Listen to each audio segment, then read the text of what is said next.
alam mo yung feeling na mag-isa ka, yung wala kang makausap, wala kang malapitan, pero na-realize mo na nandyan pala si Lord na lagi mong kasama.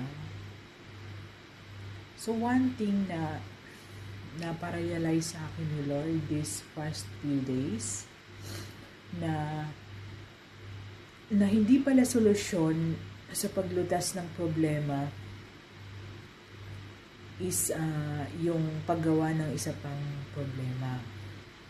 So, diba? Napakagandang realization yun para sa akin. Totoo nga naman na hindi mo malulutos yung problema mo sa paggawa ng isa pang problema. So, I am so blessed na